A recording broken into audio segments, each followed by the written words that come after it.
Program makan bergizi gratis di Sumatera Selatan masih belum berjalan optimal setelah ditemukan dugaan gejala keracunan pada siswa.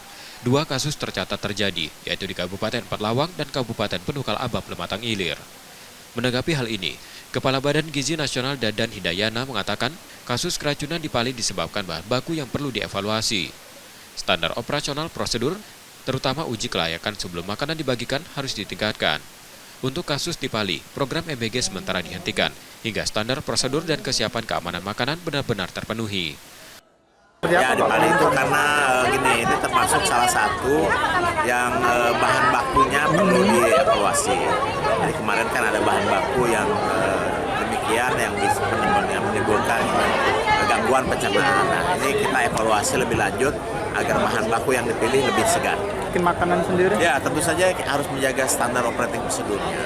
Mulai dari pemilihan bahan baku yang baik, waktu pemasakan yang lebih singkat, delivery yang tepat waktu, kemudian uji organoleptik yang perlu dilakukan sebelum dibagikan. Yang di Pali tadi sudah ada pemanggilan atau seperti apa, Pak? Ya, kita kan setiap ada kejadian kita evaluasi.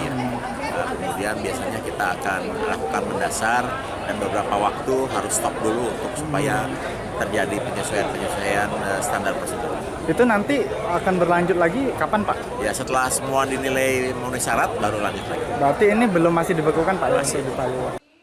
Saat ini Sumatera Selatan membutuhkan 965 SPPG dengan anggaran sekitar 10 miliar per SPPG setiap tahun untuk program ini. Muhammad Reza Pahlevi, Kompas TV, Palembang, Sumatera Selatan.